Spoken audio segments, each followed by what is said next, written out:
Hello there, time now for Back Pages tonight here on Sky Sports News, bringing you a first look at the sports stories in the morning's newspapers. Joining us are the Athletics football correspondent David Ornstein and talkSPORT broadcaster Siobahn O'Hearn. Welcome to you both. Before we chat, let's quickly run through the Back Pages. Starting with the Express, quick off the marks. This is after Gabriel Martinelli scores just 36 seconds after coming off the bench for Arsenal in their win over Athletic Club. In the Star, also focus on Arsenal. Gab Fab. Arteta very pleased with his super sub.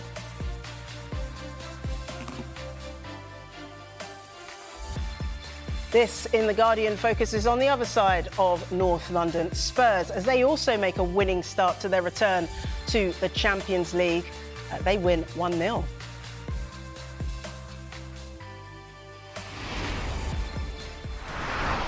OK.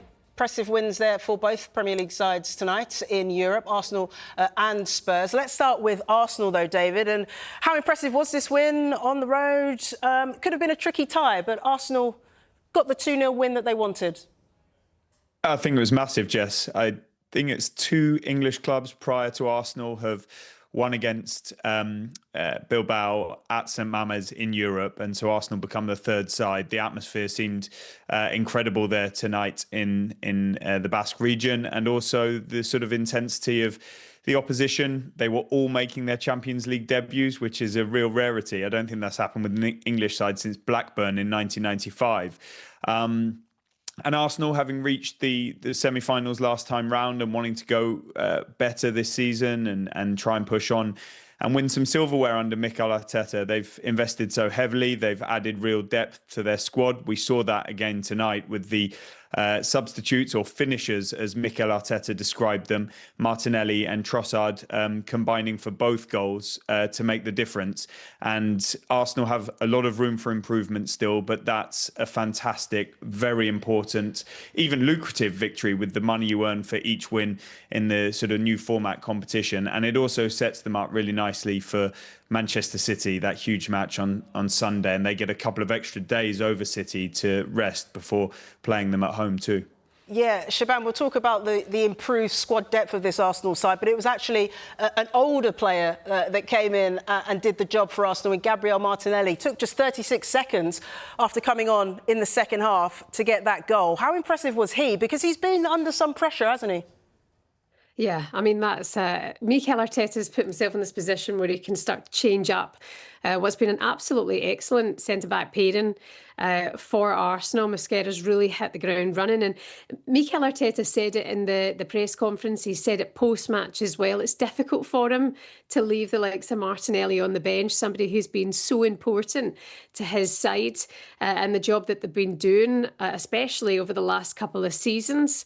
But to come on and to get a goal after 36 seconds and then to assist Leandro Trossard as well, I think really shows the togetherness that he's got from that squad. He was asked that post-match. He was asked about the love that Martinelli got from the players around him. There's a lot of love and respect and togetherness from this Arsenal side. So really, really impressive. I mean, it did take them 70-odd minutes to break down Bilbao, but in the end, they got the job done. And there's pressure. Let's face it, there's pressure on Arsenal this season to deliver silverware, and that they'll come away happy with.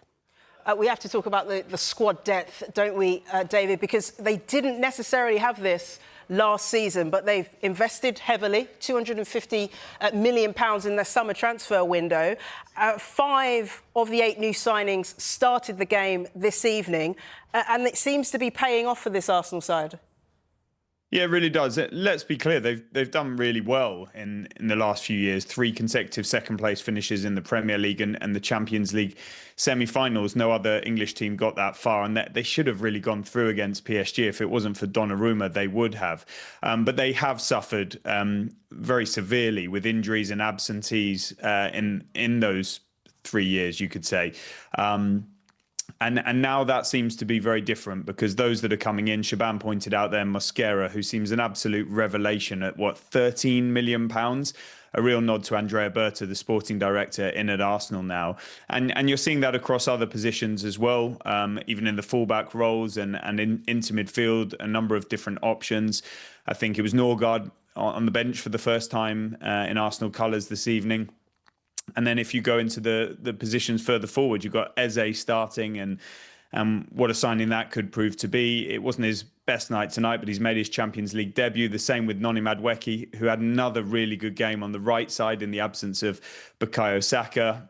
They've got a number 9 now who's fit and available and causing defences trouble. He's got goals already this season in Gyökeres, and I'm sure he will get better. But a real word of acknowledgement for Martinelli tonight. We've seen the likes of Trossard coming in recent years and doing the job when needed.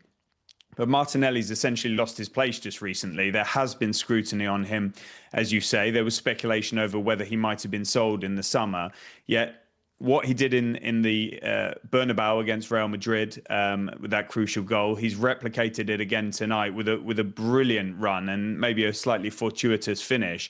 But his attitude to come off the bench and make such an immediate impact, I think a bit of respect's needed to be put on his name. The way he has responded, and how Mikel Arteta said in his post-match comments that he saw it in his eyes, that he was ready to deliver straight away and that he adores him. So that squad depth could be absolutely critical for Arsenal this season. It may make the difference as they look to make the step up and win silverware. Put some respect on Martinelli's name, David Ornstein says. OK, let's talk about the other side of North London and Tottenham Hotspur, because they made a winning return to the Champions League as well. Let's turn our attention to the back of the Guardian, where it says Spurs up and running after helping hand that of course, after that own goal from the Athletic Club goalkeeper, Luis Junior. What did you make of this performance, Siobahn? Because it's a good result, but performance-wise, was it what you expected to see? They started well, didn't they, Spurs? I don't know about you guys, but I certainly felt the second half of the game was pretty flat. They kind of ran out of steam. It wasn't quite clicking in the second half. And then you look at the result and maybe the fact that it had to get an own goal for them to win the game. You've got to hand massive credit to Bergvall, though, only 19 years old.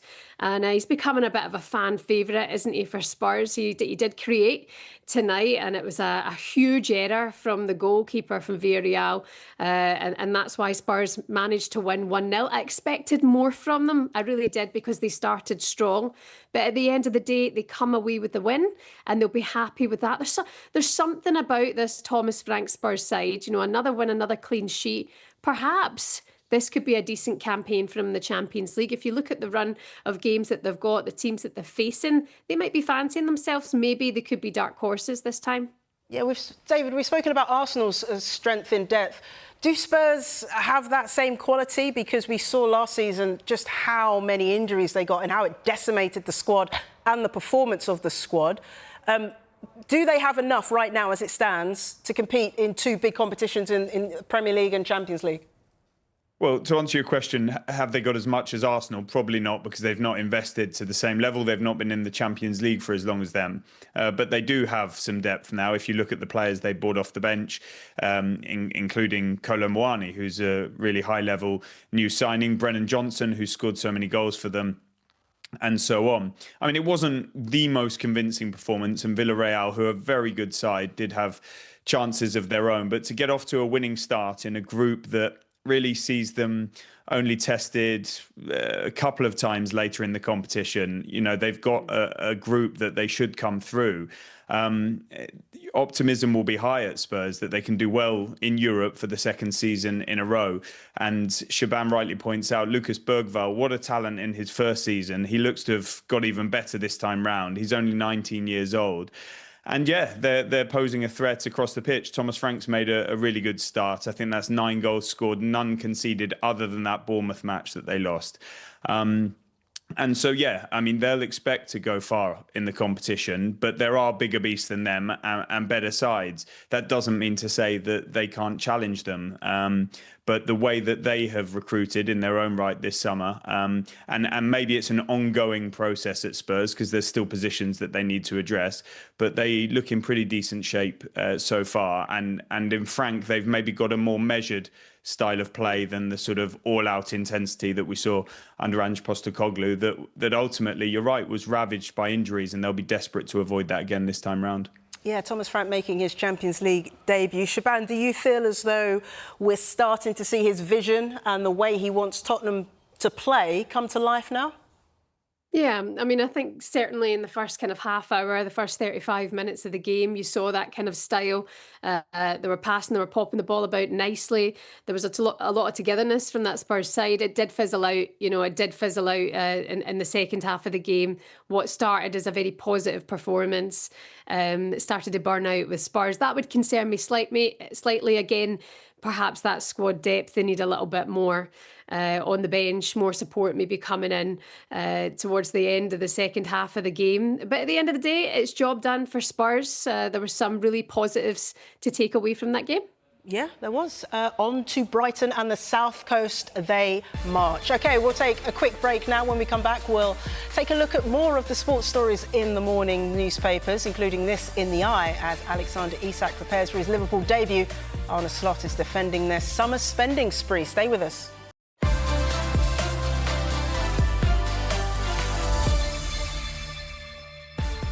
Hello again, you're watching Back Pages tonight. Welcome back to the Athletics football correspondent David Ornstein and talkSPORT broadcaster Siobahn O'Hearn. OK, let's take a look at the back of the Star now, because Manchester United never far from the headlines, are they? And in this article by David McDonald, the headline there, Amorim has got 3 games to sort it out, in which he writes, Amorim effectively has 3 games to save his job as Manchester United boss. I think, David, it's fair to say it hasn't quite gone to plan for Amorim, but this comes just a few days after we were hearing from the club and the hierarchy that there were no plans to change Amorim as boss. Has something changed in the meantime? Well, it hasn't gone to plan is an understatement. Yes. Not even a year since he was appointed, and things are looking bleak again. It's a bit of a sense of Groundhog Day. When you speak to people around United, they're very keen and quick to point out that the performance sort of metrics are up. There's a piece by Martin Samuel in the Times that sort of makes a bit of a mockery of that, because it's these results, it's putting the ball in the back of the net, and they're not doing that nearly enough. I think it's logical to understand that this can't continue. I don't know about sort of a set number of games. I don't think United are sort of minded to be changing manager again already, and the cost that would come with that, and the backing that Jim Ratcliffe and Omar Barada and Jason Wilcox have given to their appointment in Omar Barada, in Ruben Amorim. And of course, he came with such a strong reputation, and he's got a lot of fans on side. And when they came back from the US tour this summer, there was a feeling that was articulated to all of us that the spirit's never been better. But then, aside from that performance against Arsenal, which they lost, and let's not forget that, it's been bad. Grimsby was terrible, and pretty much downhill ever since. And so they've got a huge match that they need to bounce back in against Chelsea at home on Saturday evening. And then not too far away is the international break. And you know the jeopardy that many managers who are under pressure face. There's one in October and one in November. And Amorim simply has to deliver now. It's Manchester United. You know, since he's taken charge of the full-time members of the Premier League, Manchester United are bottom of the table, and it's just not acceptable for that club, that fan base, the ownership, and they got to turn it around. Otherwise, you know the fate that will befall any manager at Manchester United if they don't produce. Yeah, Siobahn, David is right there. 10 months in charge for Amorim, 31 league games, just 8 wins from those 31. And in his article, McDonald is saying that perhaps Amorim is losing the confidence of his senior players. If that's the case, writing's on the wall, isn't it? Yeah, I mean, if you lose your dressing room, you've got a massive problem there. Obviously, there's going to be hard times. It's quite depressing when you look at the results of what they've had. And, you know, you listen to Amorim post-match at the weekend. I am not going to change. This is the way I'm going to play. I think that's the real frustration point we're hearing from the Manchester United legends now, saying, well, you're going to have to change, otherwise you're going to get the tic-tac. So, you know, make your point here. Which one is it going to be? But we're seeing that now from especially managers in the Premier League, that stubbornness, that way that they want to play. And you can't take it away from Ruben Amorim. that's what brought him to Manchester United. The way that he played, what he did with Sporting Lisbon, you cannot take that away from the guy. So it's a difficult one. You know, it's very, very difficult to get it right for all parties. Now, if this article in the Star is correct that he's got 3 games, he's got Chelsea at home, Brentford away, and Sunderland at home. On paper, I think these are winnable games, but it's the winnable games that seem to be causing Manchester United a hell of a lot of problems at the moment. So, as David mentioned there just earlier on, when you hear from people at the club, especially in the summer, the environment was good. You hear reports that Ruben Amorim talks a very, very good game, you know, that he inspires people around him. He makes people feel really pumped up and G'd up. But I think there's only a matter of time before words will start running out. It's got to be actions on the pitch. And if we don't see a turnaround quickly, yes, his job will be under threat. Now, there's a report, I think it's in the Mail Online tonight, that he's got 7 weeks before it's his first year anniversary. And if he's to be axed before his first anniversary, it's a £12 million payout. Now, David, you'll be closer to this than I will be, but that's a hell of a lot of money that Manchester United cannot afford to be paying out on a manager who they've given their trust to. You know, it's going to take a lot of time, so I think they have to stick by him, but maybe he doesn't have to stick by his methods as much, and maybe he could make a change sooner rather than later. Yeah, just having a look at Manchester United's next 3 games. They host Chelsea. This is, of course, coming off the back of that big loss against Manchester City in the derby. They host Chelsea, they're at Brentford, and then they host Sunderland before the break. Ruben Amorim will, of course, be hoping to keep hold of his job. OK, let's turn our attentions to Liverpool and Alexander Isak. It's been at least 20 seconds since I've mentioned his name, so here we go.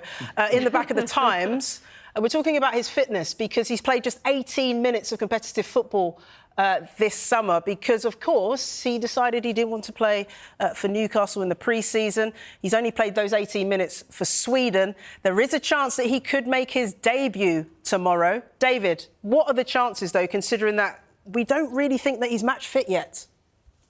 Yeah, I think there's a good chance he'll play a part. I would imagine that would be off the bench, given his lack of football so far. And Liverpool are in a fortuitous situation of having Hugo Ekitike, a top-level number 9 already in the team. And clearly the circumstances around his fitness aren't ideal. They weren't for Newcastle, nor now for Liverpool, and certainly not for him and Sweden, as you mentioned. And it could take some weeks before he's up to speed. And we're seeing the Alexander Isak that we've seen previously. So Liverpool at home against opponents that will be tough, but you would expect them to be beating or at least pushing hard. Maybe that presents an opportunity to get some minutes in his legs. I'd be surprised if he started, given Slot's comments. And, you know, Slot seems to be sort of indicating that bit by bit they'll be integrating him. He's got to get, I think Virgil van Dijk is quoted in the papers as saying he needs time to learn the way we train, the way we press, and so on. And, you know, given Liverpool's attacking options, maybe they've got the luxury to be able to sort of bed him in over time, but they won't want to take too long, given he's a British record transfer, and he and they will want him to be leading the line for Liverpool as soon as possible. Well, Arne Slot has been speaking to the media, Siobahn, and he's had to defend criticism over the fact that Liverpool spent £450 million in the summer transfer window. You can see there in the eye. Slot defends Liverpool's £450 million summer spending spree. Does he have anything to defend? This is all done within the rules. It's all done within PSR. Why does he feel the need to defend himself, Siobahn? Well, from the opinion of football fans, you know, they've spent a lot of money. So that's going to come into question. The thing is, you can't take away in the money that you spent because so far, so good. And the players that he's come in, the recruitment in the summer, either way, whoever's playing, the job is getting done from Liverpool. And what's interesting in those first 4 games, it's taken them after 18 minutes to go on and win those games. Liverpool are a strong side. Arne Slot is a brilliant manager. And I think that he made the comment to the reporter who asked that question about the money he spent. He said, too much talkSPORT, bringing up how much money Liverpool have had to spend this window. You know, he comes in, he wins the Premier League at a canter, and he's looking to strengthen now. Ekitike, as David mentioned, I think it's just been wonderful to watch since he's arrived. And now everybody's looking at the drama, the saga that was Alexander Isak, and thinking, can he do what he did for Newcastle and arrive at Liverpool and hit the ground running? It certainly won't be 90 minutes that he's playing tomorrow, but there's a real expectation on him, you know, there is, and I think it makes it all the more exciting. And they've been able to spend this money. He's done it freely. He doesn't have to defend himself, but people expect you, when you're spending that money, to keep on winning. So I'd say there's an element maybe of pressure there. Yeah, sounds like you enjoyed him taking a little pop at talkSPORT there, Siobahn. Okay, expectation on Liverpool. Expectation also on Aston Villa. They haven't started the season the way they would have liked. They did manage to score a goal for the first time this season, but they fell to that penalty shootout defeat to Brentford in the EFL Cup. Before we discuss what's going wrong, let's hear from their manager, Unai Emery. For me, it's important we improve creating more chances than the last matches. We were defensively, more or less, we were controlling the game. Throw in a few corners they had, because another objective we have is try to concede less corners and fault in getting our box, and we did it. We did overall, we did a complete match in 90 minutes. And if we were being more clinical, the chances we created, even I think we could win. But we had to accept, because we are building the team and we are improving things, and we are as well adapting some players as soon as possible, and even someone getting fit because they need play minutes. David, I have to ask you, you've got about a minute, but can you solve the problems of Aston Villa here? Because what is going wrong? Last season, they were exciting to watch, exhilarating to watch. What's gone wrong? Yeah, they've lost their momentum, haven't they? And they've not been helped by the financial troubles that they've had to juggle. It's been a bit of a difficult time there. And then the heartbreak of missing out on Champions League football on the final day at Old Trafford. All the speculation around Emi Martinez and others over the summer, Ollie Watkins.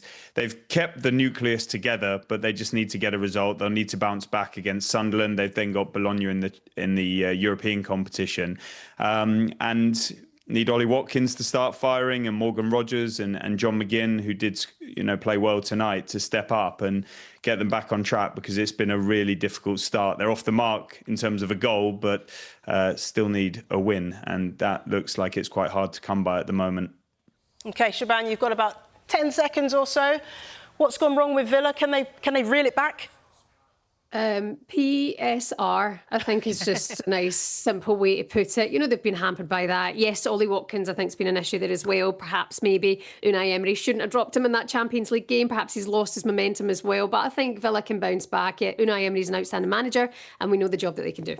Siobahn, David, thank you very much. Siobahn O'Hearn and David Ornstein joining us on Back Pages. And coming tonight, if you want to see anything that you've missed on the show, just download Back Pages tonight as a podcast. Tomorrow night on Back Pages, we'll be with guests Carl Anker and Martin Ziegler. That's from 10:30.